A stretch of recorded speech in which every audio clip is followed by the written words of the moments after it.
রাসূল বললেন, আল হাসানু ওয়াল হুসাইনু সাইয়্যিদা শাবাবি আহলিল জান্নাহ। আমার হাসান আর হুসাইন দুইজন জান্নাতি যুবকদের সর্দার। খুব মনোযোগ দিবেন। প্রিয় নবীজি ইন্তেকাল করবেন।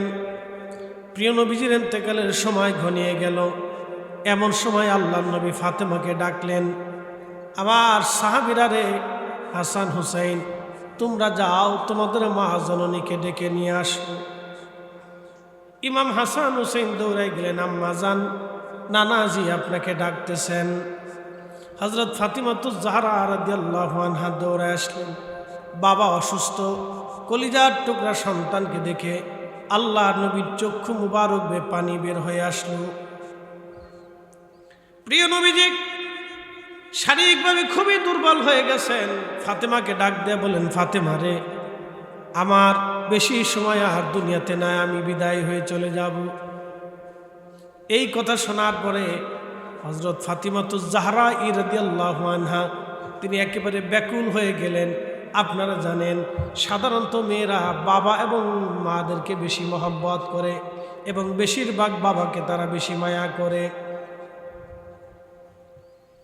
হযরত ফাতিমাতুজ জাহরা চোখের পানি ফেলে ফেলে কাঁদতেছিলেন, একেবারে মায়া লেগে গেল।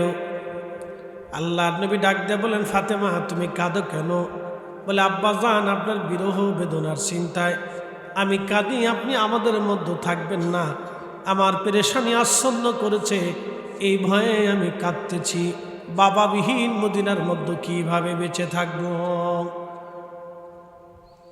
আল্লাহর নবী বলেন, ফাতেমা চোখের পানি মুছে ফেলে দাও। শোনো, আমরা আহলে বায়াত, আল্লাহ আমাদেরকে পবিত্র বানিয়েছেন। সুবহানাল্লাহ বলবেন না?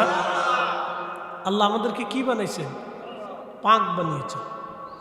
আমি ঘটনাটা তুলে ধরলাম এই কারণে যে সুহাদা কারবালা মাহফিল, এই মাহফিলটা বোঝার জন্য। আমি আগে বলছি যদি আপনারা বুঝতেন, এলাকার মানুষ বুঝতো যে মাহফিলটা কত দামি, তাহলে সব আসতো, কাজবাজ ফালাই দিয়ে আসতো, যে এখানে অন্তত বসি কেন, আখিরাতের নাজাতের জন্য বসি। জীবনে তো অনেক গুনাহ হয়েছে, হয় নাই আমাদের?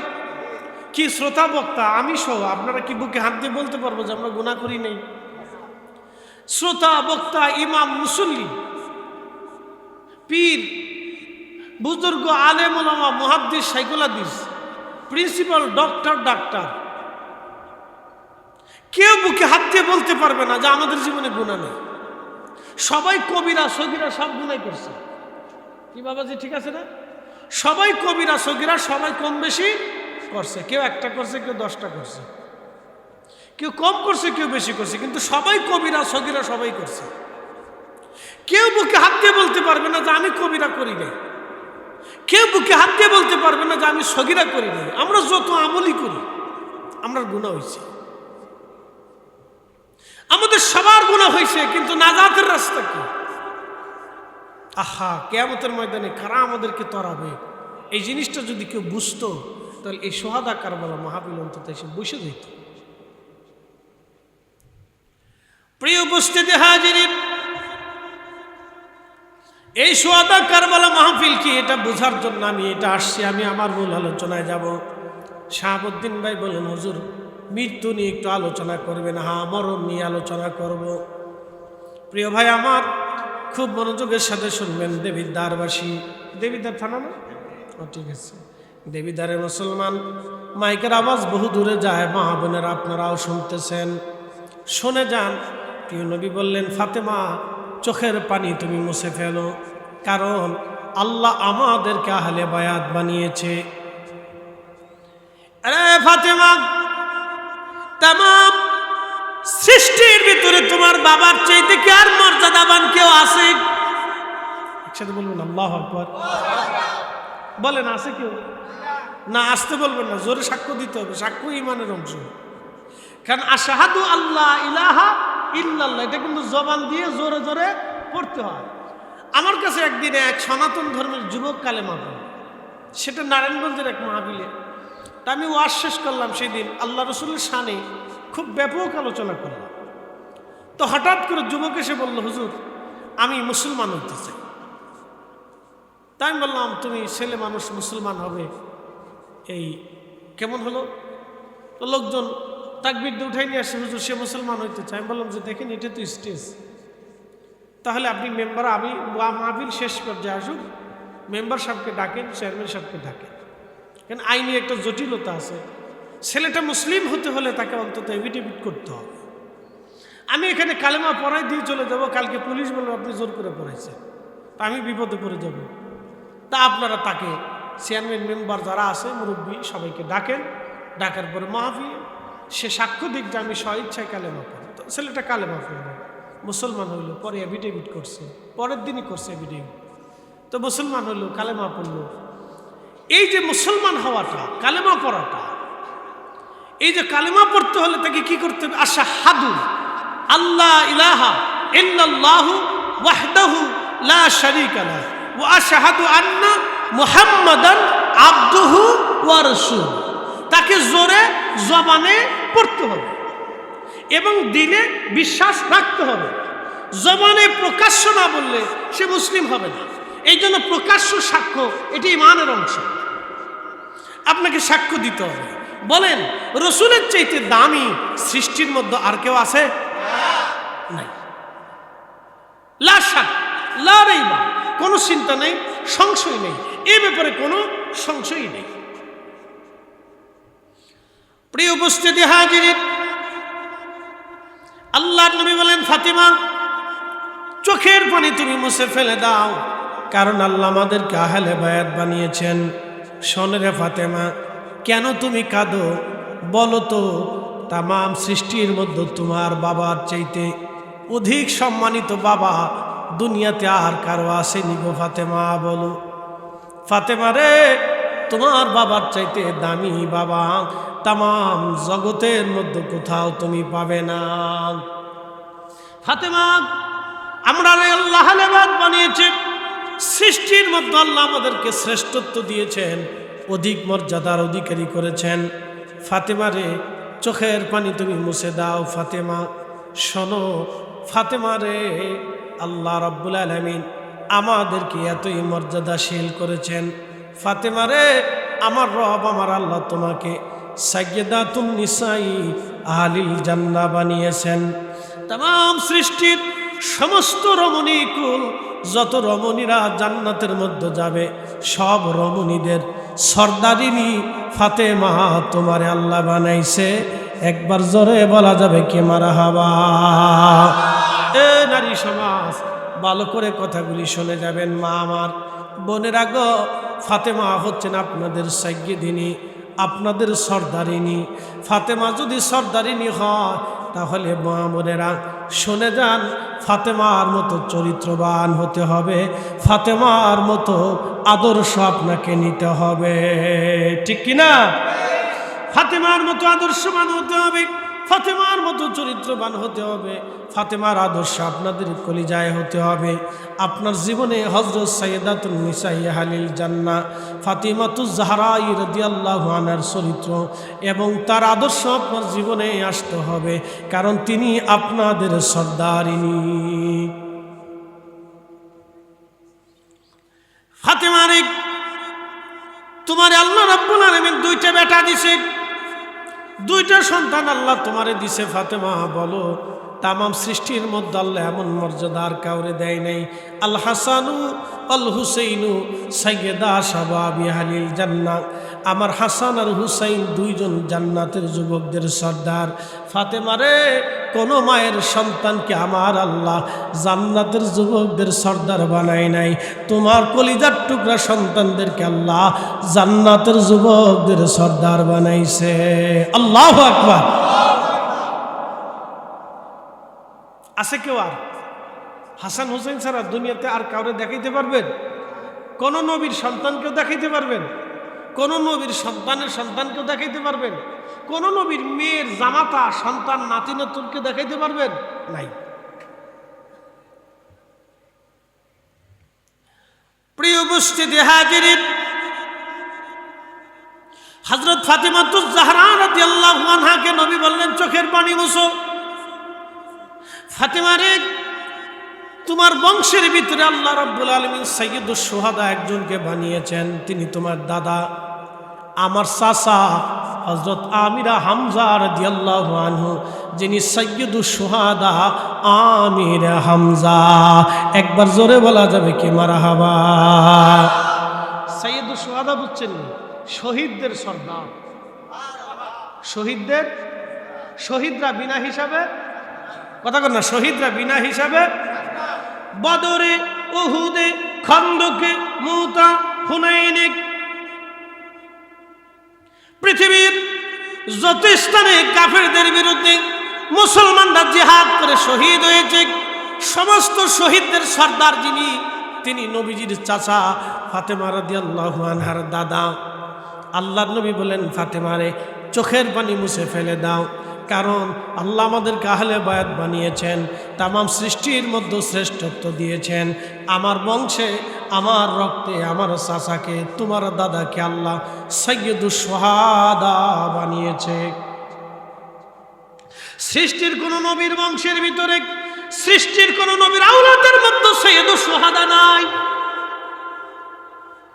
ফাতিমা, তোমার দাদাকে, আমার চাচাকে আল্লাহ সাইয়্যিদুশ শুহাদা বানিয়েছে। ফাতেমা, চোখের পানি মুছে দাও। আল্লাহ আমাদেরকে এত সম্মান দিয়েছেন, এত মর্যাদা আল্লাহ দিয়েছেন, কোন পরিবারকে আল্লাহ এত মর্যাদা দেয় নাই। ফাতেমার চোখের পানি তুমি মুছে ফেলে দাও, কারণ ফাতেমা এর জন্য চোখের পানি মুছবা।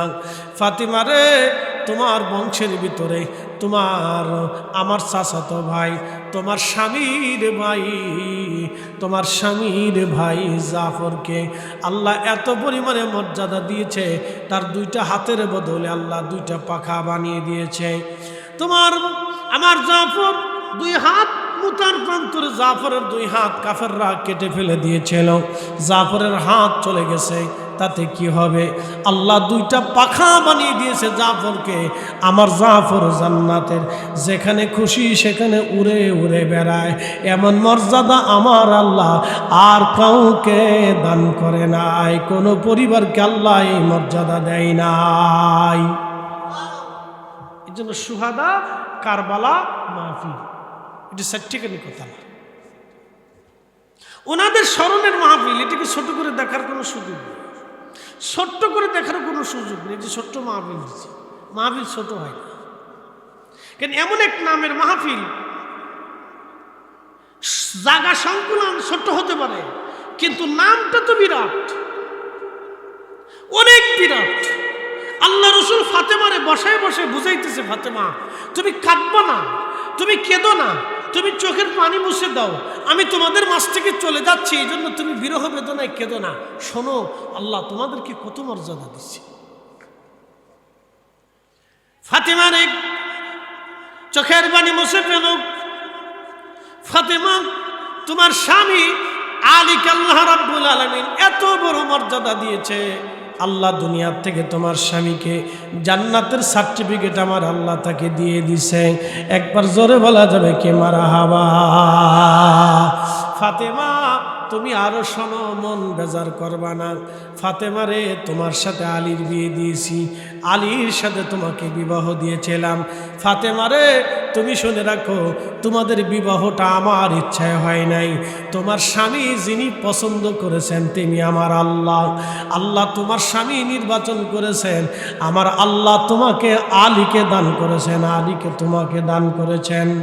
আলীর সাথে বিয়ে আমি নবীর ইচ্ছায় হয় নাই। ফাতেমা, তোমার আলীর সাথে তোমার বিয়ে হয়েছে, তোমার সাথে আলীর বিবাহ হয়েছে, এটা আমার ইচ্ছাই না, এটা স্বয়ং আমার রব আমার আল্লাহর ইচ্ছাই হয়েছিল।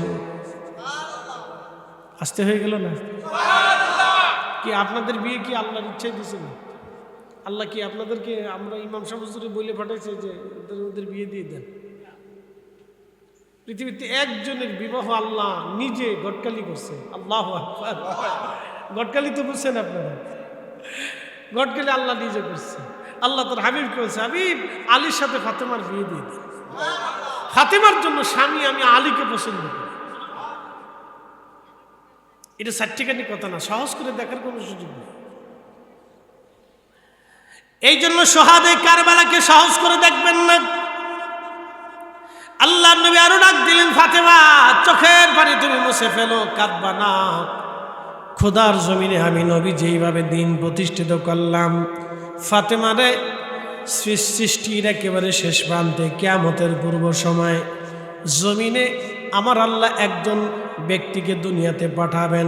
তার নাম হবে মুহাম্মদ, বাবার নাম হবে আব্দুল্লাহ, তার পরিচয় হবে ইমাম মাহাদি নামে। কি পরিচয়? জোরে বলে। কি ছোটখাটো মনে হইতেছে আপনাদের? বুঝাইতেছি ইমাম মাহাদির দাম কত। ইমাম মাহাদি কি জিনিস সেটা বুঝাইতেছি।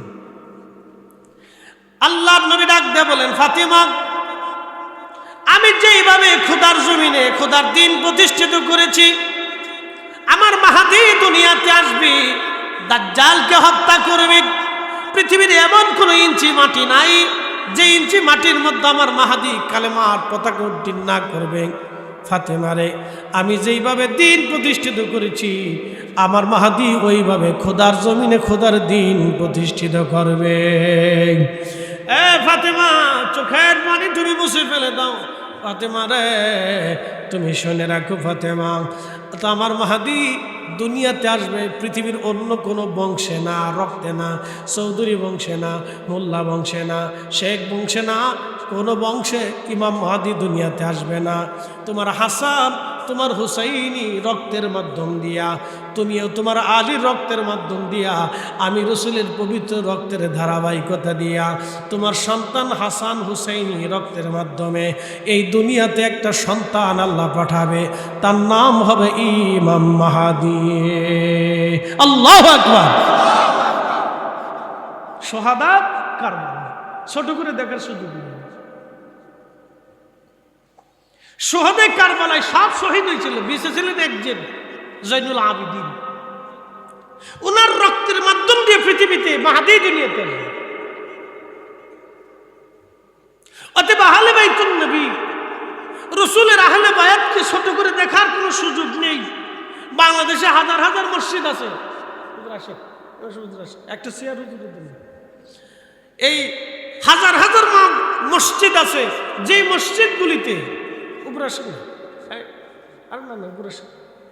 হাজার হাজার মাহফিল আছে, যে মসজিদ আছে, যে মসজিদগুলিতে কি হয়, অনেক মসজিদে বাংলাদেশে এই মুহররম মাসে আহলে বাইতের নামে কোনো আলোচনাই হয় না। বহু মসজিদ আছে বাংলাদেশে, আপনাদের কুমিল্লা, চট্টগ্রাম, সিলেট এই সুন্নি অধ্যুষিত এলাকাগুলি একটু ভিন্ন। সুন্নি অধ্যুষিত এলাকাবিহীন যত এলাকা আছে তার অধিক এলাকাগুলিতে এই আলোচনা বন্ধই হয়ে গেছে। তারা মনে করে আহলে বাইতের আলোচনা করলেই বুঝে শিয়া হয়ে যায়। আরে একটা কথা মনে রাখবেন, সুন্নি কাকে বলে? সুন্নি তাকে বলে এক নম্বরে ইশকে নবী যার মধ্যে আছে সে হলো সুন্নি, এবং আহলে বাইতের প্রতি মোহাব্বত যা আছে সে হলো সুন্নি, এবং সাহাবায়ে কেরামের প্রতি তাজিম যার আছে সে হলো সুন্নি। কথা কন না, ঠিক কিনা? ইশকে নবী ছাড়া, আহলে বাইতের রাসূলের মোহাব্বত ছাড়া, সাহাবায়ে কেরামের তাজিম ছাড়া কেউ সুন্নি হতে পারে না। মনে রাখেন এটা। বাংলাদেশে সারা পৃথিবীতে সবাই সুন্নি দাবি করে, আমরা আহলে সুন্নাত ওয়াল জামাত। যারা দেশে বুকে হাত পেতে নামাজ পড়ে ইয়াজিদের প্রশংসা করে, ওরাও কে আমরা আহলে সুন্নাত ওয়াল জামাত। শয়তানে হাসে, কয় বাপরে বাপ, ওরা আমার সিটু সিটা, ওরা আমার সিটু সিটা। সিটারই তো আমি পৃথিবীতে সেরা ছিলাম, কিন্তু আমার সাথে ডিগ্রি বেশি হয়ে গেছিল। চিন্তা করে এরা সুন্নি করে। আল্লাহু আকবার। প্রিয় উপস্থিতি হাজিরিন, খুব মনোযোগ দেবেন। প্রিয় মুসলমান, কথাগুলো অত্যন্ত বোঝা জরুরি।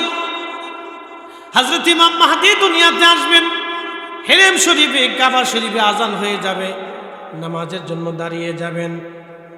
ঠিক এমন সময় কাতার হয়ে গেছে হেরেমের চারপাশে, লক্ষ লক্ষ মুসলমান কাতারবদ্ধ হয়ে জামাতে দাঁড়াবে, হজের সময় হবে। সময়টা কাতারবদ্ধভাবে নামাজে দাঁড়িয়ে গেছে।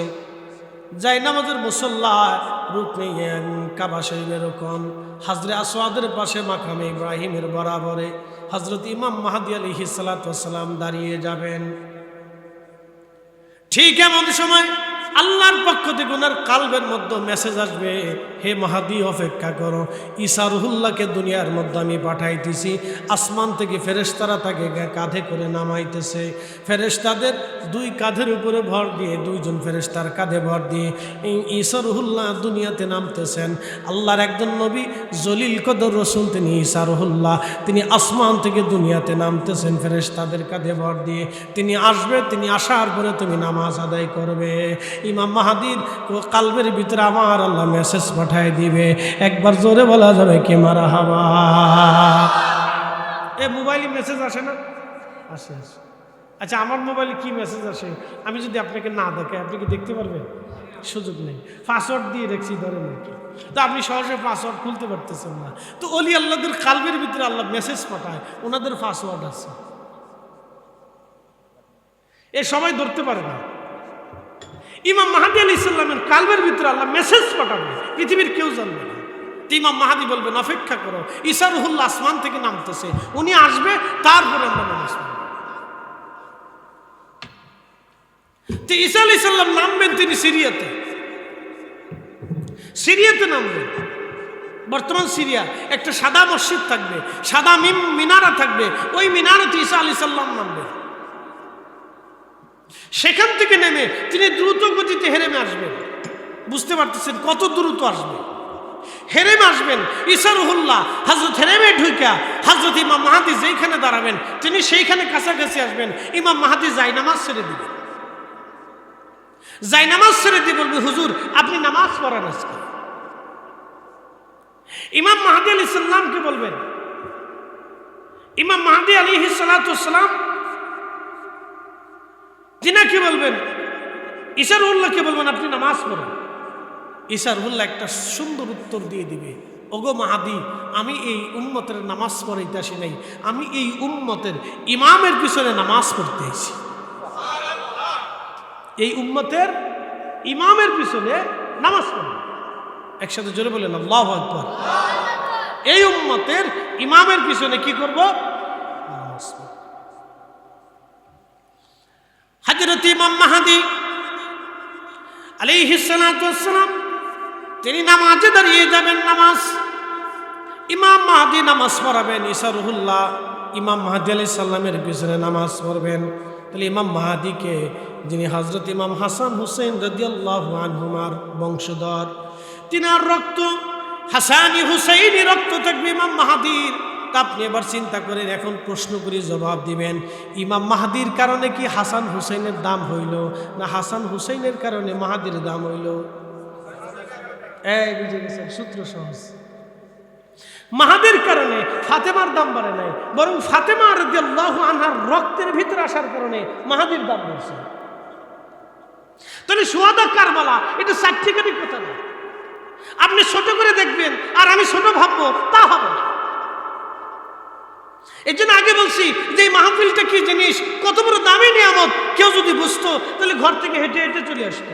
আল্লাহ রাসূল বলছেন, আমার উম্মত তোমরা শোনো, খুরাসান থেকে একটা পতাকাবাহী দল আসবে, তারা কালেমার পতাকা নিয়ে, কালো পতাকা নিয়ে তারা খুরাসান থেকে বের হবে। আর খুরাসান থেকে তারা মার্চ করবে, একেবারে বাইতুল আকসা তারা দখল করবে, ইহুদিদেরকে হত্যা করবে এবং খোদার জমিনে খেলাফত প্রতিষ্ঠিত করবে। ও আমার উম্মত, সেই দিন তুমি যদি জীবিত থাকো, তুমি যদি জিন্দা থাকো, তাহলে বরফের পাহাড়ের ভিতর দিয়ে যদি হাইটে যাওয়া লাগে, যদি হাইটে না যাইতে পারো তো হামাগুড়ি দিয়ে হলেও তুমি সেই দলের সাথে অন্তর্ভুক্ত হও, কারণ সে দল জান্নাতি দল। আর একটু জোরে বলবেন আল্লাহু আকবার। সে দল কি দল? আলী হুসাইনি দল কি দল? সোহাদায়ে কারবালার দল কি দল? ও তাদের স্মরণের মাহফিল আপনি সাইটটিখানি সহজ করে দেখবেন। দুনিয়ার একটা বাহিনীর উপরে রাসূল বললেন যে দুনিয়াতে যদি তুমি জিন্দা থাকো, ওই সময় কি করবে? যদি বরফের পাহাড় হয়, তারপরে তুমি ওই পাহাড়ের উপর দিয়ে হাইটে আসবা। যদি হাইটে আসতে না পারো তো হামাগুড়ি দিয়ে হলেও তুমি হাইটে চেষ্টা করবা, কারণ এই দল জান্নাতি। তাহলে আপনি চিন্তা করেন, এত বছর পরে এই উম্মতের একটা ছোট্ট মুজাহিদ দলের উপরে যদি এত ফজিলত হতে পারে, তাহলে সোহাদায়ে কারবালার মুজাহিদদের ফজিলত কত ছিল? আল্লাহু আকবার। তাহলে এই মাহফিলে বসে আমরা কিছু আশা করতে পারি, কি কথা ঠিক আছে কিনা? বলে কি আশা? ক্ষমার আশা, মুক্তির আশা, নাজাতের আশা করতে পারি। প্রিয় উপস্থিতি হাজিরিন, এই মাহফিলে বসে আমরা ক্ষমা ও মুক্তির আশা করতে পারি। বলে হুজুর কোন দলিলে? আর একটু দলিল আপনাদেরকে শোনায়। আল্লাহ নবী বলেন, আল হাসান ওয়াল হুসেইন ইবনা, আমার হাসান আর হুসেন আমার দুইজন বংশধর। সবার বংশ হয় ছেলে থেকে, আর আমার হাসান হুসেইনের বংশ হলো মেয়ে থেকে। সবার বংশ হয় ছেলে থেকে, আর আমার নবীর বংশ হয়েছে মেয়ে থেকে। হাসানি ওয়াল হুসেইনি, নবীজি বলেন আমার উম্মতেরা শুনে নাও, আমার হাসান হুসেইন আমার দুইজন আওলাদ, আমার বংশধর।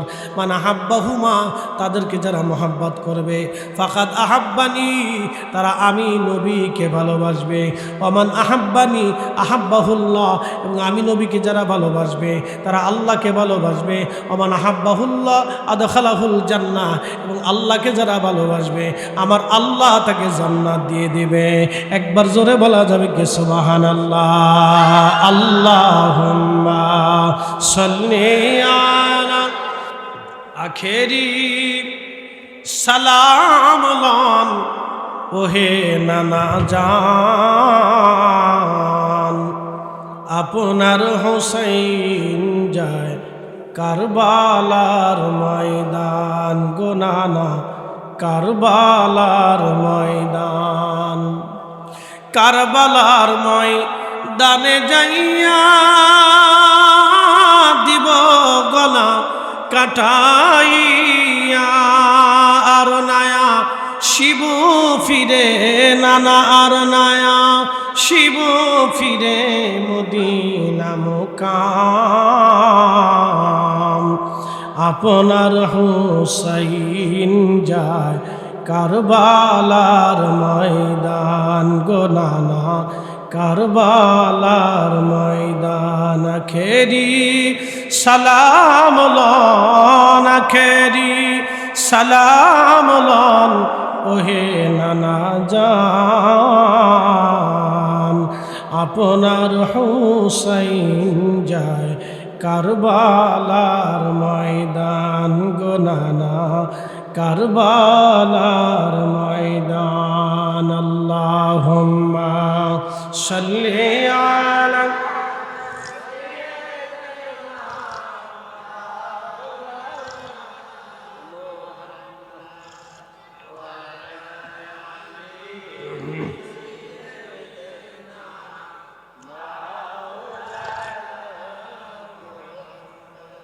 প্রিয় ভাইরা আমার, আল্লাহর হাবিবের জেসুন মুবারকের পাশে বসে বসে ফাতেমা কান্না করে।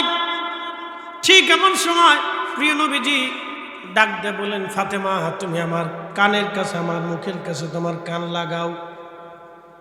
কানটা লাগাই দিলেন। ঠিক এমন সময় নবীজি বললেন, ফাতেমা শোনো গো, তোমার জন্য আর একটা সুসংবাদ। আমার ইন্তেকালের পরে আমার পরিবারের মধ্যে সবার আগে তুমি ইন্তেকাল করবা। হয় না? আরো জোরে, আরেকটু জোরে। মৃত্যু কার কখন হবে কেউ জানে? আল্লাহ রসুল সুসংবাদ দিচ্ছে। ও ফাতেমা, কান্না বন্ধ করো। তুমি এখনো কাঁদতেছো, এত সুসংবাদ দিলাম। তোমার ছেলে, তুমি, তোমার বাবা, তোমার আত্মীয় স্বজন, তোমার বংশ, তোমার রক্তের ফজিলত গাইলাম, এখনো কান্না বন্ধ হয় না। তো শুনে যাও, একটা সুসংবাদ আছে, আরো একটা বড় সুসংবাদ। ফাতিমা, আর একটা বড় সংবাদ হলো, আমার ইন্তেকালের পরে আমার পরিবারের মধ্যে, বংশের মধ্যে সবার আগে তুমি ইন্তেকাল করবা। ফাতেমা, সবার আগে তোমার সাথে আমার জান্নাতে দেখা হবে। আমি আর তুমি বাবার মেয়ে দুইজনে একসাথে জান্নাতে থাকবো। একবার জোরে বলা যাবে কি মারহাবা? ঠিক তখনই ফাতেমা তুজারা মুস্কি মুস্কি হেসে দিলেন। বিরাট খুশি হয়ে গেলেন। আমার আব্বাজান আমাকে এত বড় একটা সুসংবাদ দিল, অন্য কাউকে আমার আব্বা এই সংবাদটা দেয় নাই, আমারে দিয়ে দিছে। ফাতেমা রে, সবার আগে তুমি ইন্তেকাল করবা আমার পরিবারের মধ্যে, জান্নাতের মধ্যে তুমি আর আমি একসাথে আগে সবার সাথে দেখা হবে। তোমার সাথে আমার, আমি আর তুমি একসাথে বাপ বেটি দুইজনে একসাথে জান্নাতে থাকবো। ফাতেমা কান্না বন্ধ করে দাও। ফাতেমা মুস্কি মুস্কি আসতে লাগছে। ঠিক তখনই আম্মা জান আয়েশা রাদিয়াল্লাহু আনহা দূর থেকে তাকায় তাকায় দেখে ফাতেমা আর রসুল কি যেন কানাকানি করে। ফাতেমা কানলো, আবার আল্লাহর নবীজি কি যেন বললো, ফাতেমা হেসে দিল। ফাতেমাটা বের হয়ে যাচ্ছে, তখন ডাক দিয়ে বলেন, ফাতেমা রে, আজকে একটা গোপন কথা বলে দিয়ে যাও। তুমি তোমার আব্বাজানের পাশে বসে বসে কাঁদতেছিলে, কিন্তু তোমার আব্বাজান তোমার কি বলল, আর তুমি তোমার আব্বাজানের দুঃখের সময় তুমি হেসে দিলা। ফাতেমা, আমি আয়েশাকে বলে যাও। ফাতেমা তো জাহরা ডাক দেয়া বলেন, আম্মাজান, আম্মাজান, আমার আব্বাজান আমাকে এমন একটা সুসংবাদ দিয়েছে যা কাউকে দেয় নাই, সেই জন্য আমি খুশির আতিশয্যে হাসতেছি, আমার আর জীবনে কোনো দুঃখ বেদনা নাই। বলো ফাতেমা কি? বলা, আম্মাজান শুনে নেন, আমার আব্বাজান আমারে ডাক দিয়ে বলেন, ফাতেমা রে, আমার পরিবারের মধ্যে, আমার বংশের মধ্যে আমার ইন্তেকালের পরে সবার আগে তুমি ইন্তেকাল করবা। সবার আগে ইন্তেকাল করার পরে ফাতেমা, আমি আর তুমি একসাথে দুইজন জান্নাতে দেখা হবে, বাপ বেটি দুইজন একসাথে জান্নাতের মধ্যে থাকবো। আব্বাজানের এই সুসংবাদে আমি ফাতেমা মুস্কি মুস্কি হাসতেছি। এর চাইতে বড় খুশি আমার জীবনে আর কিছুই হতে পারে না। আল্লাহু আকবার। তাহলে সুহাদা কারবালা মাহফিল ছোট করে দেখার কোনো সুযোগ নাই। বাড়িতে পারলে দিন,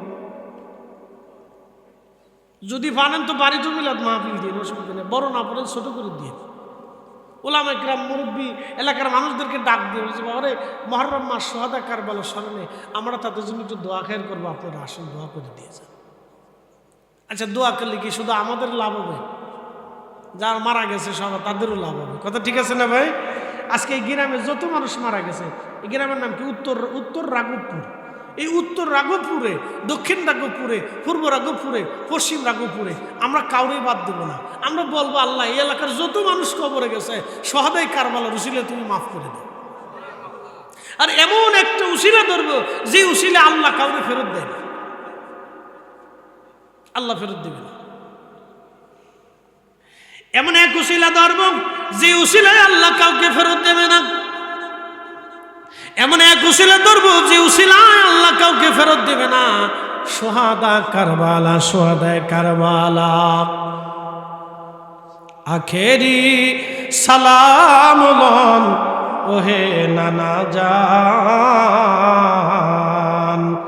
আপনার হুসাইন যায় কারবালার ময়দান গো নানা, কারবালার ময়দান। কারবালার ময়দানে যাইয়া দিব গনা কাটাইয়া, না শিব ফিরে নানা আর নায়া, শিব ফিরে মদিনা মুকাম, আপনার হুসাইন যায় কারবালার ময়দান গো নানা, কারবালার ময়দান। আল্লাহুম্মা সাল্লি আলা, জবান খুলে মাশাআল্লাহ মাশাআল্লাহ।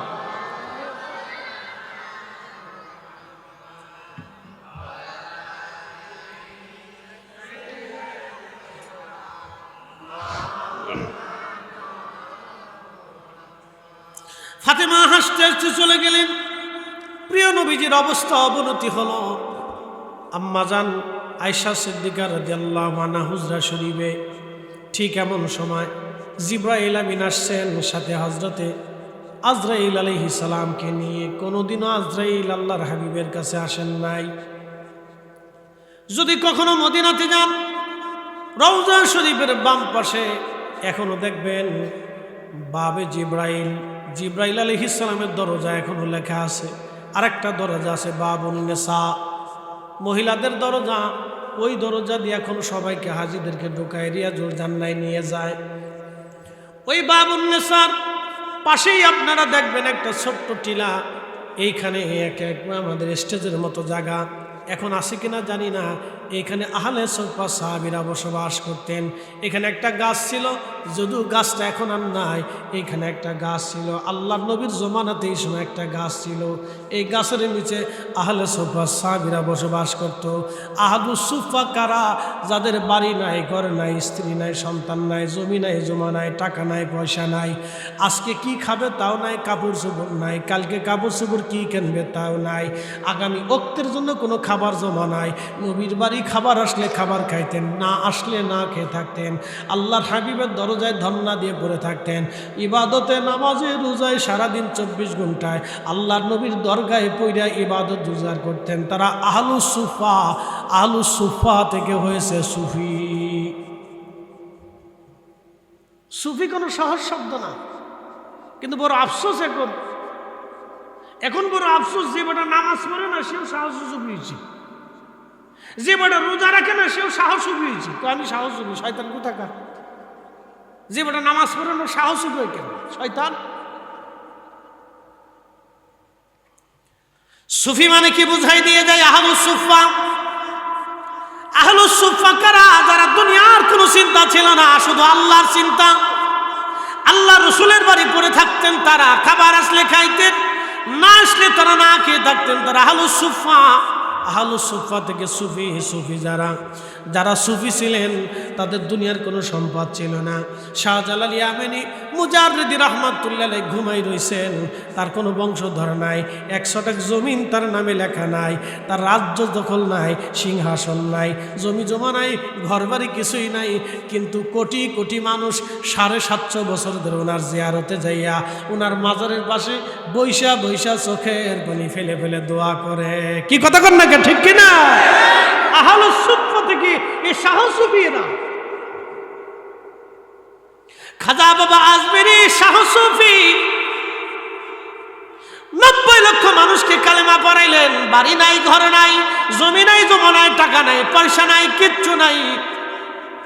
সৈন্য সামন্তবিহীন এমন একজন মহারাজা, সংসদবিহীন, মসনদবিহীন, রাজদরবারবিহীন এমন একজন রাজা। তিনি 1000 বছর ধরে কোটি কোটি মানুষ ওনার জিয়ারতে যায়, জিয়ারতে বসে বসে চোখের পানি ফেলে ফেলে কাঁদে।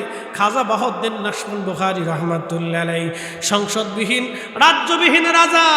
হুজুর মুজাদ্দিদ আল ফিসানি সরহিন্দি রাজ্যবিহীন এমন একজন রাজা। ওনরা আল্লাহর ওলি যারা ছিলেন তারা সবাই রাজ্যবিহীন রাজা। এমন রাজা আল্লাহ তাদেরকে বানাইছে, দুনিয়ারও রাজা, আখিরাতেরও তারা রাজা। কথা ঠিক কিনা? দুনিয়ার রাজা, আখিরাতে রাজা। দুনিয়ার রাজা, আখিরাতেও রাজা। এই জন্য সুফি সুফি বুঝে দিতে হবে। সুফি কারা? দুনিয়ার মোহ যাদের মধ্যে নাই তারা সুফি। কিসের মোহ নাই? দুনিয়া। একসাথে বলেন, কিসের মোহ নাই? দুনিয়া। আমাদের ভিতরে দুনিয়ার মোহ আছে, কন্ট্রাক্টরের মধ্যে আছে, ফরিদি সাহেবের মধ্যে আছে, এই মাইকম্যানের মধ্যে আছে, আপনারা যারা চাকরি করেন তাদের মধ্যে আছে, ব্যবসা যারা করেন তাদের মধ্যে আছে, বিদেশ যারা যান তাদের মধ্যে আছে। সবার ভিতরে দুনিয়ার মোহ আছে, কিন্তু যারা সুফি তাদের মধ্যে দুনিয়ার কোনো মোহ থাকে না। তাদের শুধু আল্লাহর মোহ থাকে, রসুলের গোলামি থাকে তাদের। এই জন্য আমরা সুফি হইতে পারি, আমরা মৌলানা হয়েছি, বক্তা হয়েছি। প্রিয় উপস্থিতি হাজিরিন, খুব মনোযোগ দেবেন। এই বাবুন নেশা বাবে জিব্রাইলের, এই জিব্রাইলের দরজা দিয়ে হযরত জিব্রাইল আলাইহিস সালাতু ওয়াস সালাম আল্লাহর হাবিবের খেদমতে আসতেন। ওই দরজার সামনে দাঁড়ায় সালাম দিতেন। আম্মা জানরা অন্দরমহলে যাওয়ার পরে জিব্রাইল আমিন ঢুকতেন। দরজার পাশে এসে সালাম দিলেন। সালামের আওয়াজ শুনে নবীজি বুঝতে পারলেন জিব্রাইল আমিন আসছে। আম্মা জানদেরকে বললেন তোমরা ভিতরে চলে যাও, পর্দার আড়ালে জিব্রাইল আমিন আসছে। আল্লাহ জিব্রাইলকে পাঠাইছে আমার সাথে কথা বলার জন্য। জিব্রাইলও ঢুকলেন, সালাম আরজ করলেন, সাথে আজরাইল আলাইহিস সালামও ঢুকলেন, সালাম দিলেন। আল্লাহর নবীকে বললেন, ইয়া রাসূলুল্লাহ, ইয়া হাবিবাল্লাহ, আমি জিব্রাইল আজকে একা আসি নাই, আমার সাথে মালাকুল মউত আজরাইলকে নিয়ে আসছি। নবীজি যিনি মায়ের কোল থেকে সন্তানকে নিয়ে চলে যায়, সন্তানের কোল থেকে মা বাবাকে নিয়ে চলে যায়, ভাইয়ের কোল থেকে ভাইকে নিয়ে চলে যায়, ডাক্তারের সামনে থেকে রোগী নিয়ে চলে যায়, সৈন্য সামন্তের ভিতর থেকে সেনাপ্রধানকে নিয়ে চলে যায়, লক্ষ লক্ষ সৈন্য সামন্তের পাহারার ভিতর থেকে যিনি রাজা বাদশাদেরকে নিয়ে চলে যায়, হুজুর তিনি মালাকুল মউত আজরাইল আলাইহিস সালামকে আল্লাহ আমার সাথে আপনার খেদমতে পাঠিয়েছে। হুজুর আপনি যদি ইজাজত দেন, হযরত আজরাইল আপনার সাথে কথা বলতে চায়। চিৎকার মেরে জোরে বলেন মারহাবা। আমরা সাথে কি আজরাইল কথা কইব? এরপরে দিশা জীবনে বহুত ওয়াজ করছেন, আজকে আপনার লগে একটু কথাবার্তা আছে কইয়ে তারপর আপনি লয়ে যাই। আমাদের সাথে হযরত আজরাইল আলাইহিস সালাম কথা বলবে না, এমন এক মহামানবের সাথে আজরাইল কথা বলবে। শুধু কথা বলবে না, কথা বলার আগে ইজাজত চায়, কথা বলার আগে ইজাজত চায়। আমরা তার উম্মত, চারটিখানি কথা না, এমন একজন নবীর উম্মত আজকে থেকে চিন্তা করে যাবেন। ওই নবীজি সুদ হারাম করছে, আমি কোনোদিন সুদ খাবো না। ওই নবীজি ঘুষ হারাম করছে, আমি কোনোদিন ঘুষ খাবো না। ওই নবীজি অন্যের মাল হারাম করে দিয়ে গেছে, অন্যায়ভাবে অন্যের মাল আমি ধরবো না। ওই নবীজি আমার স্ত্রীর হক হারাম করে দিয়ে গেছে, অতএব স্ত্রীর হক আমি নষ্ট করবো না। আমার বাবার হক নষ্ট করবো না, আমার ভাইয়ের হক নষ্ট করবো না, আমার বোনের হক নষ্ট করব না। বাংলাদেশে বহু ভাই আছে বোনের জমি জাতি বুঝাই দেয় না, ভাগিনার সাথে বাঁচতে ভাগনার সাথে মারামারি কাটাকাটি কোবাকুবি হয়। বাবা হঠাৎ মারা গেছে, বোনদেরকে বুঝাই দিয়ে যেতে পারেনি, এরকম আসে না? মারা গেছে, এখন ভাই মনে করেন যে সম্পদ পাই এটাই চিন্তা করছে এই দেবিদ্বারের এই স্ট্যান্ডের পাশে সুন্দর একটা সাইডে দোকান পাইছে, আব্বা রেখে গেছে। মানে একটা দোকান যদি বোনের দিয়ে দিই, একটা দোকানের দাম আছে 1 কোটি টাকা, তুই 1 কোটি টাকা লই যাবো। এখন বোনের বারবার খুঁজে কয় যে আমার কোনারতে জমি আছে মাঠের ভিতরে তুলিয়ে যা। বোনে কয় কে আব্বার মনে হোক আমারও তো আছে, তুই নাই সাইড 3টে পাবি, আমারও তো একটা দিবি। ভাই কয় না তোর এটা দেওয়া যাবে না, তুই মাঠের ভিতর তুলে যা। বুঝতে পারছেন? সিটারে আসুন, কতদিন খাবেন? হাত্তা জুরতুমুল মাকাবির, কবর পর্যন্ত পাবেন, এরপর আর পাবেন না। একটা অনুরোধ করে দিয়ে যাব, জিন্দেগিতে কোনোদিনও হারাম সম্পদ সন্তানদের জন্য রেখে যাবেন না। জীবনে কোনোদিন হারাম সম্পদ সন্তানদের জন্য রেখে যাবেন না। এই ভুল জিন্দেগিতে কইলেন না, তাহলে আখিরাত নষ্ট হবে। হারাম সম্পদ জিন্দেগিতে কোনোদিন সন্তানদের জন্য রেখে যাবেন না, তাহলে আখিরাত আপনার সর্বনাশ হবে, আপনার জিন্দেগি বরবাদ হবে। করোনা গেছে না, বহু করোনার রোগী মারা গেছে, বাবা জানাজা পর্যন্ত সন্তান আসেনি। আমার ইমাম সাহেব হুজুর বলল, হুজুর করোনায় রোগী মারা গেছে, মুসল্লি মারা যাওয়ার পরে ছেলেদেরকে ফোন দিলাম, ছেলেদেরকে হুজুর যেমনি পারেন এমনি কাজ সেরে ফেলাম। আইসেনি? আইসে। বাস্তব থেকে বলতেছি প্রিয় ভাই আমার, আমরা সবাই কিন্তু আল্লাহর কাছে চলে যাই। ইমাম সাহেব হুজুর বলতেছে, হুজুর কত বড় আফসোস দুনিয়াতে, সন্তানদের বারবার ফোন দিচ্ছি, আপনারা একটু আসেন। দূর থেকেও দেখেন, না হুজুর যেমনি আছে এমনি আপনারা সেরে ফেলেন। মনে হচ্ছে যত বিপদ হুজুর গারো করে এসে পড়ছে। প্রিয় ভাই রে, এই জন্য বলি অর্থ সম্পদ রেখে যান, হালালটা রেখে যান, কম হোক অসুবিধা নাই। সন্তানের রিজিক আমার হাতে না, আমার সন্তানের রিজিক আমার হাতে না, আমার সন্তানের রিজিক মালিকের হাতে। কথা ঠিক কি না? ও কি খাবে আল্লাহটা বাজেট করে দুনিয়াতে পাঠিয়েছে। ওতে হারাম জিনিস রাখবেন না, হালাল রেখে যান। ওই হালাল খাওয়ার পরে আপনার কবরের পাশে এসে দাঁড়ায় দোয়া করবে, আর ওই হারাম রেখে গেছেন ওইটা খাওয়ার পরে আপনার কবরের পাশেও আসবে। এই ভুল করবেন না, জীবনেও করবেন না, সর্বনাশ হয়ে যাবে আপনার। প্রিয় উপস্থিতি হাজিরিন, দেবিদ্বারবাসী খুবই মনোযোগের সাথে শুনে যাবেন। প্রিয় ভাই আমার, বোনের সম্পত্তি বুঝাই দিয়ে যান। আজকে থেকে নিয়ত করবেন আজরাইল আমার সাথে তো কথা বলবে না, সময় দেবে না। আল্লাহ বললেন, এই কোরআনে আমার রব বলতেছেন, বলে ইউআখিরাল্লাহু নাফসান ইযা জাআ আজালুহা।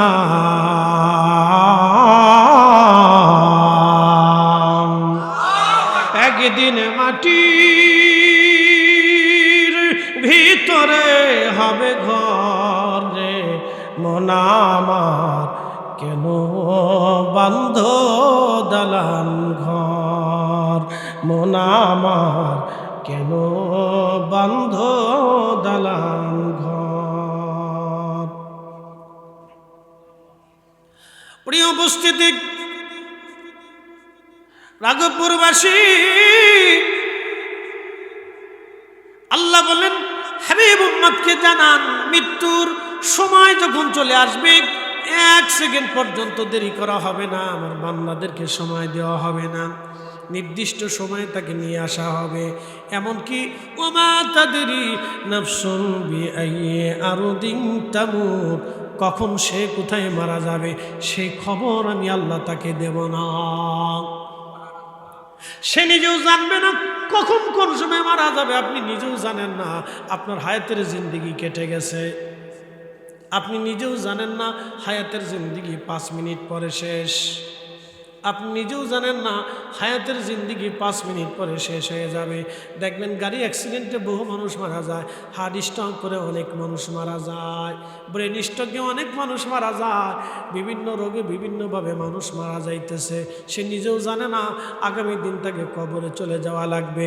আল্লাহ ডাক দিলেন, হাবিব উম্মতকে বলে দেন আমার বান্দারা যেন ওই কথাই মনে রাখে, 1 মুহূর্ত দেরি করা হবে না, সময় শেষ চলে আসতে হবে, আর একবার চলে আসলে ফেরত দেওয়া হবে না। একবার যদি দুনিয়ার থেকে চলে আসে দুনিয়াতে আর ফেরত আসা হবে না। বৌদ্ধ যারা, তারা বিশ্বাস করে আমার পুনর্জন্ম আবার হবে, আমি দুনিয়াতে ফিরে আসব। হিন্দুরা বিশ্বাস করে দুনিয়াতে আমি আবার আসব। এই জন্য দেখবেন হিন্দুরা এবং বৌদ্ধরা পুনর্জন্মে বিশ্বাসী। আমি কয়েকদিন আগে দেখলাম ভারতের ওই যে পাশে চীনের একটা অঞ্চল আছে, এটার নাম তিব্বত। চীনের একটা প্রদেশের নাম কি? তিব্বত। এই তিব্বতীদের ধর্মগুরুর নাম হচ্ছে দালাই লামা। তার নাম দালাই লামা না, উপাধি হচ্ছে দালাই লামা। বৌদ্ধদের সর্বোচ্চ ধর্মগুরুর নাম হচ্ছে দালাই লামা, একেবারে সর্বোচ্চ ধর্মগুরু বৌদ্ধদের, তার নাম হচ্ছে দালাই লামা। এই দালাই লামা বলতেছে আমি আবার দুনিয়াতে ফিরে আসবো। নাউজুবিল্লাহ মিন যালিক। এই উপস্থিতি, মূল আলোচনায় চলে যাই। সময়ের স্বল্পতা, চারিপাশে বৃষ্টি, বৃষ্টির ভিতরে আপনারা বসে আছেন, বাড়ি থেকে চলে আসছেন। কেন আসছেন? শহাদা কারবালার মাহফিল, শহাদায়ে কারবালার মহাব্বত নিয়ে চলে আসছে। আল্লাহর কসম করে বলি, এই মহাব্বত কিয়ামতের ময়দানে কথা বলবে। এই মহাব্বত কিয়ামতের ময়দানে শহাদায়ে কারবালার কদম মোবারক পর্যন্ত আমাদেরকে পৌঁছাবে।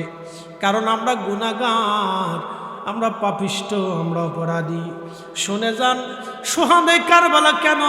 ইমাম হাসান হুসেইন ফাতিমাতুজ জাহরা রাদিয়াল্লাহু আনহু, আল্লাহর নবীজির আহলে বায়াতরা কিয়ামতের ময়দানে জাহান্নামের দরজার সামনে তারা দাঁড়ায় থাকবে, ডাক দেবে, আল্লাহ আমার নানার উম্মত জাহান্নামে চলে যাবে, আমি হাসান হুসাইন এটা হতে দেব না। একবার জোরে বলেন আল্লাহু আকবার। আমাদেরকে যারা ভালোবেসেছিল আল্লাহ তাদেরকে মাফ করে দাও। তাহলে আমরা যাব না, আমরা শহীদ হয়েছিলাম, তৃষ্ণার্ত ছিলাম, সন্তান হারাইছিলাম তোমার দিনের জন্য। আল্লাহ তুমি দয়া করো, আমরা তুমি সম্মানিত বানাইছো আল্লাহ। সেদিন ইমাম হাসান হুসেইন ফাতেমাতুজ জাহরা নবীর পরিবার আহলে বায়তদেরকে দেখে আমার আল্লাহর মায়া লাগবে। গুনাহগার আমরার মতো পাপিষ্টদেরকে আল্লাহ মাফ করে দিয়া আমার আল্লাহ জান্নাতি বানায় দেবে। এই জন্য বলছিলাম এই মাহফিল কি জিনিস যদি বুঝতো সব চলে আসতো। জাগার তো সংকলন হতেই না, আরও বহু লোক আসতো। অনেকে ভাবে বৃষ্টির দিন এ মাহফিল করে কি হবে, শীতকালের মাহফিল আমরা যে বসবো, শীতকালে লোক বেশি হয়, বৃষ্টির জন্য অনেকে আসতে চায় না। অনেকে ভাবে মাহফিল হবে কি হবে না, হুজুর আসবে কি আসবে না, অনেকে চিন্তা করে। না, একটা কথা মনে রাখবেন, ওয়াদা করলে আমরা চেষ্টা করি ওয়াদাটাকে ধরে রাখার জন্য। কারণ মুসলমান একটা বড় আমানত হচ্ছে, মুসলমান মুনাফিক কখন হয়? কথায় কথায় মিথ্যা বলে, ওয়াদা করলে খেলাপ করে, আমানত রাখলে খেয়ানত করে। এই তিনটে জিনিস যদি মুসলমানের মধ্যে থাকে, সে আর মুসলমান থাকে না, সে মুনাফিক হয়ে যায়। আবার বলেন, তিন কারণে মুসলমান মুনাফিক হয়। এক নাম্বার, কথায় কথায় মিথ্যা বলে। কথায় কথায় কি বলে? অনেকে আছে না ব্যবসায়িকরা, দেখবেন ব্যবসার সময়, আম বেচার সময়, জাম বেচার সময়, কাপড় বেচার সময় আল্লাহর কসম আপনি চিন্তা করেন আমার কোনো লাভই নেই। আমি জীবনে কোনোদিন ব্যবসায়িকদের কাছ থেকে লাভ শুনি নেই, কিন্তু বাড়ি বিল্ডিং ঠিকই করছে। কোথার থেকে যে লাভ আসলো আমি নিজেও জানি না। আল্লাহর কসম করে করে কি লাভ নেই। সমানে সমান, সমানে সমান। এগুলি বলবেন, এগুলি কসম টসম করার দরকার নেই। ভাইরে আপনার এই জিনিসটা নিলে, এই দামে নিলে আমার কিছু লভ্যাংশ থাকবে, আপনার যদি মন চায় তাহলে দয়া করে নেই। কারণ আমার একটা দোকান আছে, ব্যবসা পাতি আছে, রুটি রুজি আছে, বাচ্চা কাচ্চা আছে। আপনাদের থেকে 10 টাকা লাভ করে আমি আমার সংসার চালাই। আমি একবারে বিনামূল্যে ছেড়ে দেবো না, সমানে সমানে ছাড়বো না, আমার 10 টাকা লাভ হইতে হবে। ভাই এই টাকা দিয়ে যে দামে নিলে আমার কিছু টাকা লাভ থাকবে। এইভাবে আপনি কয়ে বিক্রি করে দেন, দেখবেন লোক আপনার কাছে ভিড় জমাইছে। কেন? এই লোক সত্য কথা বলে। কথা ঠিক আছে না? এই লোক সত্য বলে। তখন মানুষ ধীরে ধীরে ধীরে ধীরে আপনাকে সত্যবাদী মনে করবে। পিওর জিনিস দিবেন, ভালো জিনিস দিবেন, দেখবেন মানুষ ভালোবেসে আপনার কাছ থেকে মাল কিনে দেবে। এই জন্য ব্যবসার মূলধন হচ্ছে সততা। এই কথা যিনি লেখছেন তিনি চমৎকার করে খুব গবেষণা করে লেখছেন, ব্যবসার মূলধন হচ্ছে সততা। মিথ্যা বলা যাবে না। কথায় কথায় মিথ্যা বলে। ভাই কই আছেন? ঘুমাই নিছে বাড়ি, ওই কুমিল্লা আছে। কি কথা ঠিক আছে না? আর কারো কাছে যদি টাকা হাওলাত পান তো হইছে কাজ, তারে আর ঘরে কোনোদিন পাবেন না। ভাই কই আছেন? কে আসি, আমি একটু ঢাকায় আছি, কিন্তু ঘরের ভিতরে শুয়ে রয়েছে। তারে জীবনে বাড়ি পাবেন না। টাকা যদি কারো কাছে পান তাহলে আর সহজে তারে বাড়ি পাবেন না, এলাকার মধ্যেও তারে পাবেন না। বলে কই আছেন? বলে কুমিল্লা আছে। দেখা করার দরকার ছিল, ভাই টাইম না, খুব ব্যস্ত আছে, ঝামেলার ভিতরে পড়ে গেছে। তার আর ঝামেলা জীবনে কোনোদিন শেষ হয় না। কথায় কথায় মিথ্যা বলে, আমানত রাখলে খেয়ানত করে। কোনো কিছু আমানত দিয়েছেন, সে আমানত তার ঠিক রাখবে না, খেয়ানত করে বসবে। আর ওয়াদা করলে বরখেলাপ করে। ওয়াদা করার পরে দেখবেন ওই ওয়াদা মোতাবেক কাজ করে না। আল্লাহর নবী বললেন, এই তিনটা জিনিস যদি কোনো মুসলমানের মধ্যে থাকে তাহলে তুমি আর তারে মুসলমান মনে করো না, সে মুনাফিক হয়ে যায়। মানুষ নিজেও জানে না, হাসতে হাসতে সে মুনাফিক হয়ে গেছে। মুসলমান নিজেও বোঝে না, হাসতে হাসতে মুনাফিক হয়ে গেছে। ইন্নাল মুনাফিকিনা ফিদ দারকিল আসফালি মিনান নার।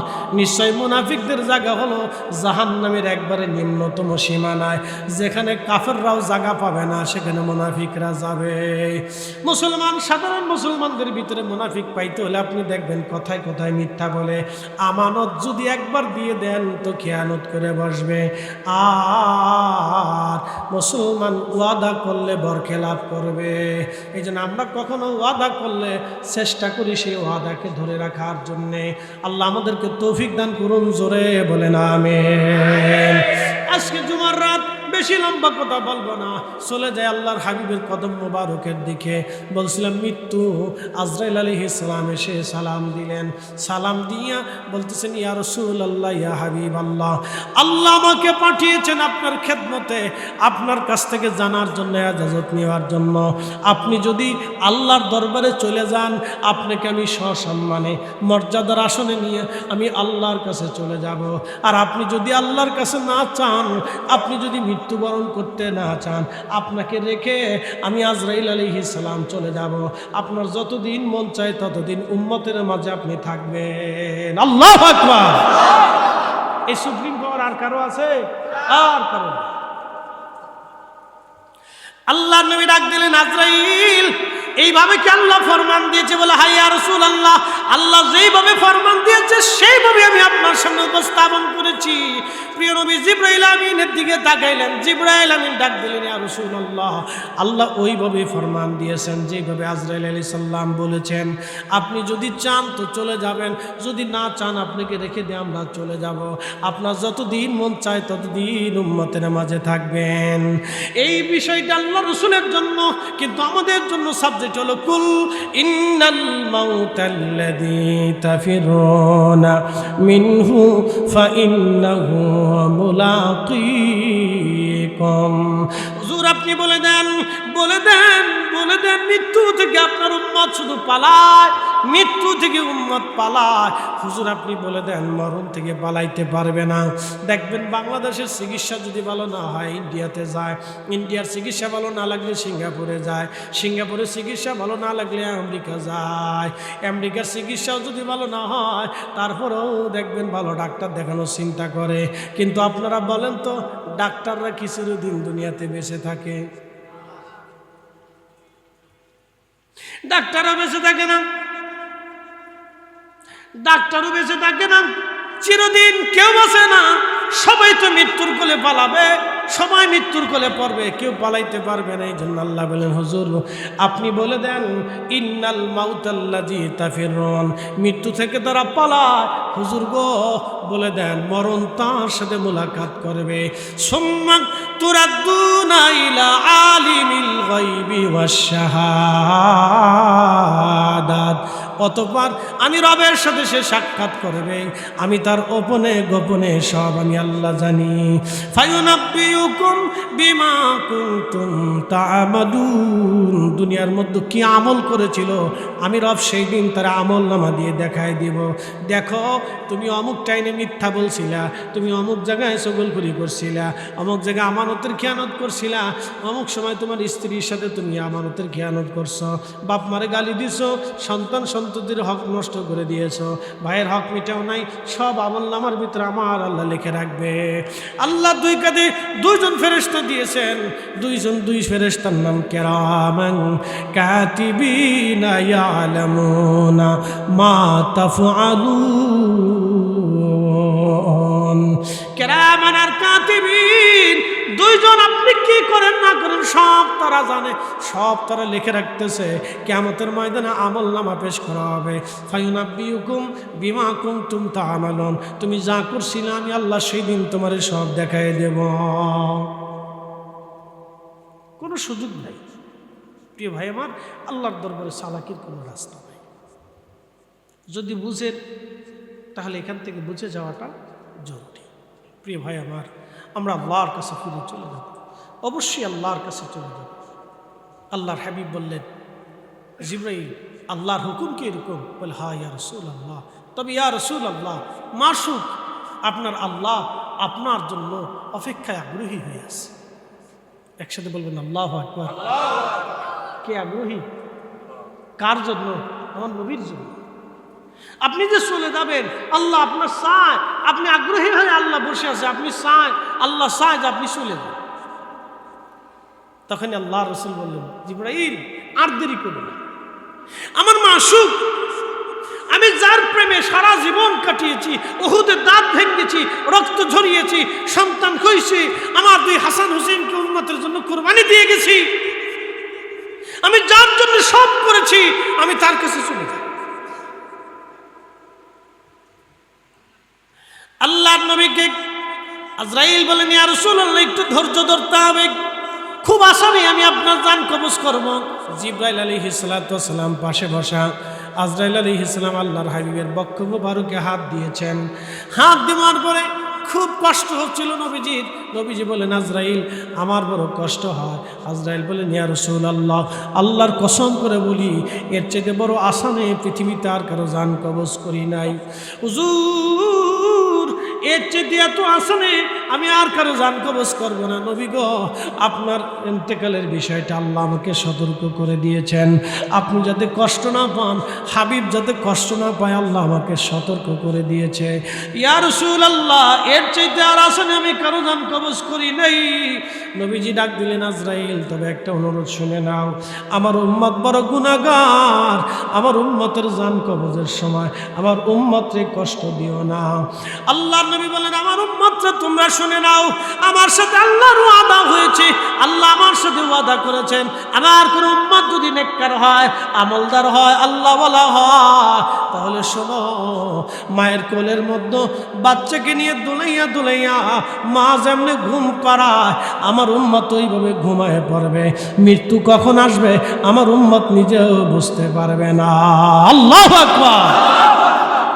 আর আমার উম্মত যদি বদকার হয়, গুনাহগার হয়, এ আমার উম্মতের তোমরা শুনে নাও, একটা উট কুরবানিবিহীন, জবাইবিহীন, জিন্দা হালতে উটের চামড়া ছিলানোর পরে আবার চামড়া হবে, আবার চামড়া ছিলানো হবে, আবার চামড়া হবে, আবার চামড়া উঠানো হবে।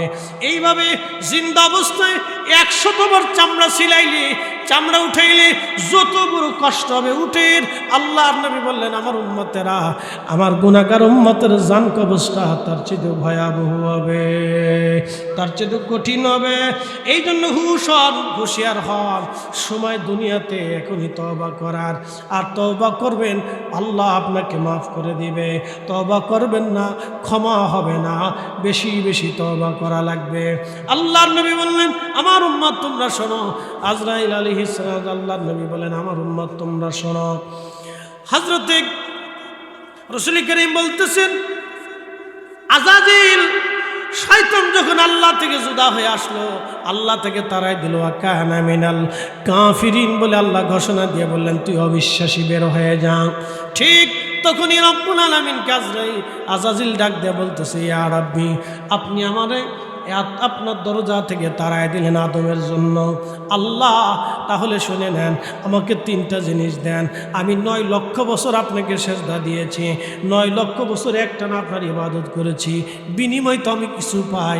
বলে, হ্যাঁ, কি চাও তুমি? বলে, আল্লাহ, 1 নম্বর কিয়ামত পর্যন্ত হায়াত চাই। আল্লাহ বলেন, হায়াত দিয়ে দিলাম। 2 নম্বর, আল্লাহ, তাম পৃথিবী সফর করে আসবো, 1 সেকেন্ডের মধ্যে তাম দুনিয়া ঘুরে আসবো, এমন ক্ষমতা তুমি আমার দিয়ে দাও। আল্লাহ বলেন, তাও দিলাম। তাম পৃথিবী 1 সেকেন্ডে শয়তান ঘুরে আসবে, 1 সেকেন্ডে, চোখের পলকে তাম সৃষ্টি ঘুরে আসবে।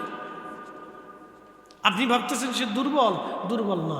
এরপরে শয়তান বলতেছে, আল্লাহ, আর একটা শক্তি আমার দাও। বলে, কি শক্তি? বলে, আল্লাহ, তোমার বান্দার রক্তের শিরার ভিতর দিয়ে, রক্তের ভিতর দিয়ে প্রবেশ করে আমি তার কাল পর্যন্ত বসে তাকে ধোঁকা দেব, এই শক্তিও তুমি দিয়ে দাও। এটা খুব ভয়ঙ্কর। এই জন্যে কালবের মধ্যে বসে শয়তান ধোঁকা দিতে থাকে। ঠিক তখনই আপনি যদি জিকিরের ধাক্কা দেন, শয়তান পালিয়ে চলে যাবে। এই জন্য তরিকতে পীর মাশায়েখরা মাগরিবে, ফজরে জিকিরের তালিম তলকিন দিতেন। এখন তো বেদাতের মাসলা মেরে দিয়া উম্মতকে ধ্বংস করার বুদ্ধি চলছে। কথা কন না? ঠিক না? দেশে যে কত বগিযোগী বেরোইছে, এই বগিযোগীর শেষ নাই। আমরা যখন উচিত কথা বলি, তখন আমরা হয়ে গেছি বেদাতি। এই শয়তান এখানে বসে ধোঁকা দিব, আল্লাহ বলেন, তাও দিয়ে দিলাম। এই জন্য আল্লাহ রাসূল বলেন, আমার উম্মতরা তোমরা শোনো, তোমাদের কালবের মধ্যে বসে শয়তান, তোমার এই কালবের এখানে বসে বসে তোমাকে ধোঁকা দিতে থাকে। শয়তান যদি তাড়াইতে চাও, জিকিরের ধাক্কা দাও। আল্লাহ স্মরণ, আল্লাহর ইয়াদ যখন আসবে, সাথে সাথে শয়তান এখান থেকে পালিয়ে যাবে। আজান দিলে শয়তান পালায়, কোরআন তেলাওয়াত করলে শয়তান পালায়, জিকির করলে শয়তান পালায়। ফাইদা কাদাইতুমুস সালাতা, নামাজ শেষ করছো, ফাযকুরুল্লাহ, আল্লাহর জিকির করো। কিয়ামা, দাঁড়ায় রইছো, দাঁড়ায় দাঁড়ায় করো, নিষেধ নেই। মারহাবা কর। এখন দাঁড়ায় জিকির করার সময় অনেকের মাথা ঝুলে, ঝুলে কি ঝুলে না? এই ঝুলা দেখলে কই বন্ধ। শয়তানি চিন্তা করে, ওই লোকটা কি, তো আমার সাথে মারাত্মক। কে দাঁড়ায় জিকির করলে একটু ঝুললে আপনার সমস্যা কি? বেটা তোর নাচতেছে না, পপ গানের সাথে তোর বেটা নাচে না, বেটা তো জিকির করতেছে। কার? আল্লাহ। কেমনে করে? দাঁড়ায় করে। কিয়ামা, কোরআন বলতেছে দাঁড়ায় করো, আপনি ফতোয়া দেওয়ার কেনা। আমি ফতোয়া দেওয়ার কেন? ওয়া কুউদা, বসে করো। ওয়া আলা জুনুবিকুম, শুয়ে করো। শুয়ে রইছো, শুয়ে করো। বসে রইছো, বসে করো। এখন বসে বসে জিকির করার সময় মাথা ডুলে কি ডুলে না? একদমকে জিকির করো তো মাথা ডুলবে কি? তখন হেরে জিজ্ঞেস করে যে হাফেজ সাহেব যখন কোরআন পড়ে তখন সে কোরআন শরীফ পড়ার সময় হাফেজ সাহেব ডুলে কি? কি প্রশ্ন আছে না? কোরআন পড়ার সময় হাফেজ সাহেব ডুলে না? আচ্ছা, হাফেজ কোরআন পড়ার সময় ডুলে কে? এটা কি ইচ্ছা করে ডুলে? এটা অটোমেটিক ডুল আছে, কারণ এটা আল্লাহর কালাম, আল্লাহর পবিত্র কালাম, এটা আল্লাহর জিকির। এই কোরআন আল্লাহর জিকির। এই কোরআন তেলাওয়াত করলে আপনি আল্লাহ জিকির করতেছেন, আল্লাহর স্মরণ করতেছেন। সুবহানাল্লাহি হিনা তুবশুনা ওয়া হিনা তুসবিহুনা ওয়া লাহুল হামদু ফিস সামাওয়াতি ওয়াল আরদি ওয়া আশিয়ান ওয়া হিনা তুযহিরুন। এটা আল্লাহর কালাম, আল্লাহর কথা। আপনি যখন পড়তেছেন তখন ডুল আসতেছে, ভালো লাগতেছে, মজা লাগতেছে। কারণ কি? আপনার কলবের মধ্যে তখন শয়তান নেই। একসাথে বলবেন আল্লাহু আকবার। কলবের মধ্যে কি নাই? দুরূদ শরীফ যখন পড়েন তখন এই লজ্জত আসে, মজা লাগে, তখন শান্তি লাগে। বলে কারণ কি? কলবের মধ্যে শয়তান নাই। আপনি যখন জিকির করেন তখন মজা লাগে। বলে কেন লাগে? কলবের ভিতরে শয়তান নাই। খালি বেদাত বেদাত কই উম্মতকে ধ্বংস করার বুদ্ধি হচ্ছে। মুসলমান যখন দোয়া করে তখন তার লজ্জত আসে, চোখে পানি আসে, আল্লাহর ভয় আসে। বলে কারণ কি? কলবের মধ্যে শয়তান নাই। খালি বেদাত বেদাত কই উম্মতকে ধ্বংস করার বুদ্ধি হয়েছে। প্রিয় উপস্থিতি, পীর মাশায়েখরা বড় চিন্তা ভাবনা করিয়া আপনার জিকিরের তালিম দিছে। এটা পীর মাশায়েখদের তালিম না, এটা আল্লাহ রাসূল দিয়ে গেছে। সহিহ বুখারীতে কিতাবুল আসকারে হযরত আব্দুল্লাহ ইবনে আব্বাস রাদিয়াল্লাহু আনহুমা বলেন, রাসূলের জামানাতে, আল্লাহর নবীর জামানাতে উচ্চ আওয়াজে নামাজের পরে সাহাবায়ে কেরাম জিকির করতেন। নামাজের পরে সাহাবায়ে কেরাম জিকির করতেন উচ্চ আওয়াজ দিয়া। আন্না রাফা সাউতি লিযিকরিহি ইয়ানসারিফুন নাসু মিনাল মাকতুবা কানা আলা আদিন নবী সাল্লাল্লাহু আলাইহি সাল্লাম, রাওয়াহুল বুখারী। একবার জোরে বলা যাবে কি মারহাবা? নামাজের পরে একসাথে বলেন কোন সময়? না, জোরে বলেন কোন সময়? জোরে বলেন কোন সময়? নামাজের পরে। কিভাবে? জোরে জোরে। আন্না রাফা'আস সাউত, সহিহ বুখারীতে আসছে, আন্না রাফা'আস সাউত, উচ্চ আওয়াজ দিয়ে সাহাবায়ে কেরাম জিকির করত। কানা আলা হাদিন নবী, নবীর জামানাতে ফরজ নামাজ পড়িয়া সাহাবায়ে কেরাম জোরে জোরে জিকির করত। আর আমি বেদাতের ফতোয়া মারতেছি, শয়তান কোথাকার। এজন্য দাঁড়ায় পড়েন, দাঁড়ায় করেন, অসুবিধা নাই। বসে আছেন, বসে করেন, সমস্যা নাই। শুয়ে রয়েছেন, শুয়ে আল্লাহ জিকির করেন, সমস্যা নাই। নামাজ শেষ করেছেন, আল্লাহ জিকির করেন, কোনো সমস্যা নাই। ব্যবসা করেন, জিকির করেন। চাকরি করেন, জিকির করেন। হাঁটতেছেন, জিকির করেন। কাজ করেন, জিকির করেন, অসুবিধা নাই। আপনি যে হালতে আছেন আল্লাহ জিকির করেন, অসুবিধা নাই। অজু নাই, জিকির করেন, সমস্যা নাই। কিন্তু অজু ছাড়া দুরূদ শরীফ পড়া যায় না। বলবেন হুজুর এটা কি? হ্যাঁ, এটা বুঝে যাবে। অজু ছাড়া দুরূদ হয় না। বলে কেন হয় না? রহস্যটা বলে দিয়েছে। অজু ছাড়া জিকির হবে, অসুবিধা নেই। আপনি জিকির করেন আল্লাহ আল্লাহ আল্লাহ আল্লাহ, অজু ছাড়া হবে। কিন্তু অজু ছাড়া দুরূদ পড়বেন হবে না। এই জন্য আমি জীবনে দেখছি, আমি যেদিন অজু ছাড়া ওয়াজ আসি, ওয়াজ হয় না। মানে অজু ছাড়া, বুঝতে পারছেন, হঠাৎ চলে আসছি, অজু নেই। কিন্তু আমি গাড়ির ভিতরে সবসময় পাথর রাখি। আমার ব্যাগের ভিতরে একটা ছোট পাথর থাকে। ইমার্জেন্সির সময় দেখেছে অজু করার সময় থাকে না, তখন আমি টাইমও করি না, চেষ্টা করি আর কি। তো খুব মনোযোগ দেন। অজু ছাড়া ওয়াজ হয় না, ওয়াজ নষ্ট হয়, তাসির হয় না, কালবের মধ্যে তাসির হয় না, কালবের মধ্যে তাসির হয় না। ওয়াজ হবে, ওয়াজ শুনবে মানুষ হেঁটে টেনে চলে যাবে, কিন্তু কাজ হয় না। সেটা টেনে যাইয়া ঘুমাইতে পারে, ফজরের তো উঠে বিড়ি টান দিয়ে বসে আটার জন্য করে শেষ, ওয়াজ চলে গেছে, ওয়াজে কাজ হয়। আপনাদেরকে শোনাই, দুরূদ অজু ছাড়া হয় না। বলে কেন হয় না?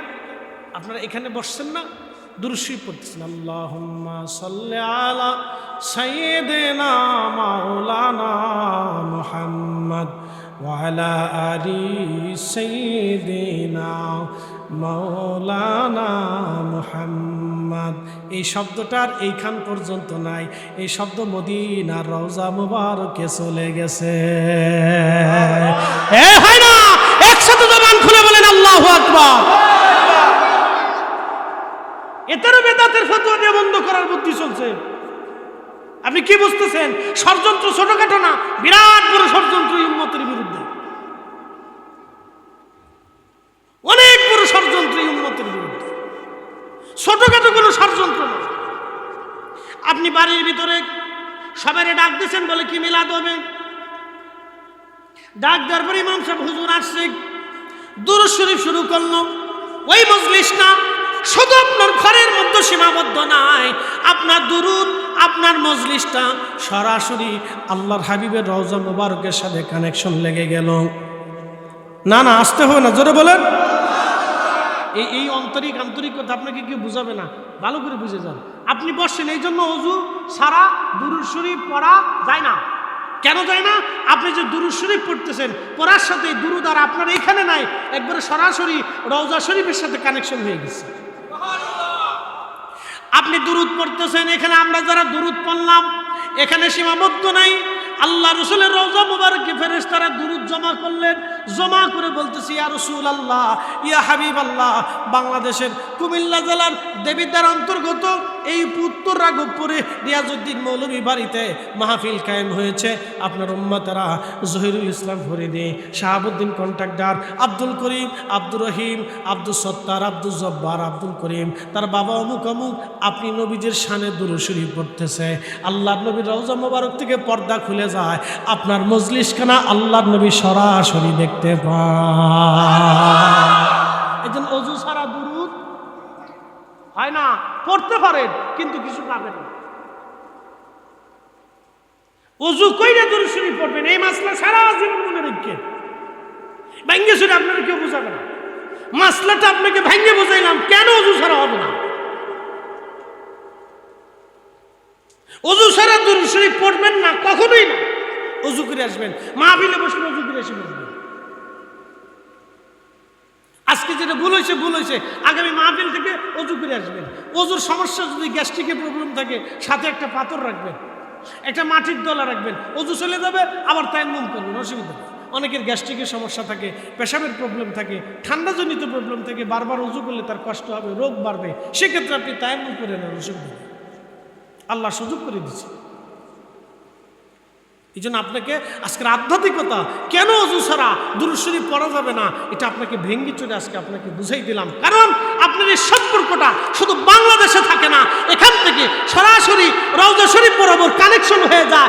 আল্লাহ নবী আপনাকে দেখে, আপনার দুরূদের আওয়াজ মদিনার রওজা মুবারকে পৌঁছায় যায়। এটাকে ছোটখাটো করে দেখার কোনো সুযোগ নাই। এটা অনেক বড় নিয়ামত, অনেক বড় দামি নিয়ামত, অনেক বড় মর্যাদা, অনেক বড় সম্মান। এই জন্য আল্লাহ রসুল, আল্লাহ রাব্বুল আলামিন বলছেন, আমার রসুলের শানে দুরূদ পড়ার সাথেই আমি 10টা রহমত তার উপরে নাজিল করে দিই। তার জীবনের 10টা গুনাহ মাফ করে দিই, তার জীবনের 10টা নেকি আমি আল্লাহর সাথে সাথে লেখাই দিই। এই জন্য আর আপনাদের কথা বাড়াবো না, বৃষ্টি চারদিন নামতেছে, দূরে চলে যাবেন, বেশি কথা বাড়াবো না, তাড়াতাড়ি এই জন্য বসছি। শাহাবুদ্দিন কন্ট্রাক্টর ভাই মাহফিলটা করে, আপনারা খুশি না বেজার? ওনার এই মাহফিলটা কি চলবে না বন্ধ করে দিবেন কোনটা? আচ্ছা, হ্যাঁ, তাই মরণ রাত পর্যন্ত চলবে। তো ওনার মরণের পরে ওনার ফুলও চালাইবো, আমরা দোয়া করে দেবো। কি কথা কেন, ঠিক কিনা? আল্লাহ যেন সোহাদে কারবালার উসিলায় উনি না শুধু আপনাদের সবাইকে মিলেমিশে এই মাহফিলটা করার তৌফিক আল্লাহ যেন দেয়। সকলে বলেন আমিন।